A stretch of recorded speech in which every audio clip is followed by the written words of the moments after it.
වලින් මේ කුරුල්ලේ වැඩ කටයුතු අවසන් කරනවා. කුලේ ඉන්නේ නැගදී ඉන්න කට්ටිය ඇතුළට ඉන්න. අර ඒ බෝලෙම සෑහෙන දිගට තියෙනවලු. ඉතින් ඒ අයවත් බලන්නේ ඕගොල්ලන්ට බලන්න පුළුවන්. මේ ඇතුළට එක දිනනවා. ඉඳ දිනනවා. ඇවිත් නැවතලා බලලා යන්න. ලස්සන කුරුල්ලක්. මේ වගේ කුරුළු නිර්මාණය කරන්නේ කලදාවත් මන්ත්‍රී ඊටම සුළු පිළිසක්. හැම අවුරුද්දකම අපි කුරුළු නිර්මාණය කරනවා. මේ කුරුල්ලව ඊපාර කුරුල්ලව බලනකොට ඕගොල්ලෝ කිව්වා මටම කියලා ගියා සුපිරි කුරුල්ලු කියලා ලස්සන කුරුල්ලු. ඒ කියනකොට අපිට හරි ගැම්මක් වෙනවා ඒකට.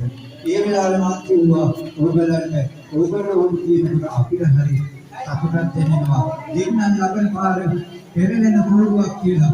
උඩ පහළ මහලේ කුරුල්ලු පෙරලෙනවා පහළට නැවත උඩට නවාගෙන උඩට යනවා. ටිකක් බලන්න.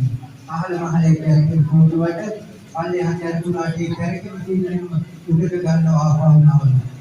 ඒ වගේ තාක්ෂණයක් තමයි මේ කුරුල්ල පහළ මහලේ නිර්මාණය වෙන්නේ. බලන්න කුරුල්ල නවාගෙන ඉහළට ගන්නවා පහළ මහලේ කැරකෙන කුරුල්ලට. උපසමනවනවා. ඒක තමයි තාක්ෂණික දියුණුව. දරුවන්ගේ දියුණුව. දහම් පාසලෙන් පිටුපිට දරුවෝ මේ වගේ දියුණුවක් ලැබලා තමයි මේ වගේ කුරුල්ල නිර්මාණය කරන්නේ. දැන් කුරුල්ල උඩට නවා ගත්තා. දැන් කුරුල්ල සම්පූර්ණ පහළ මහලේ කුරුල්ල ටික උඩට නවා ගත්තා. ඒක ඕම බලන ගමන් එළියේ ඉනෝ ගුලාබ් දිනක. එහෙනම් ඉස්සරහින් ගේට්වේ ඉඳ දෙන්න ඒකලට අතහරින්න. ඕගොල්ලෝ නැවතිලා මේක ඉතින් බලන්න.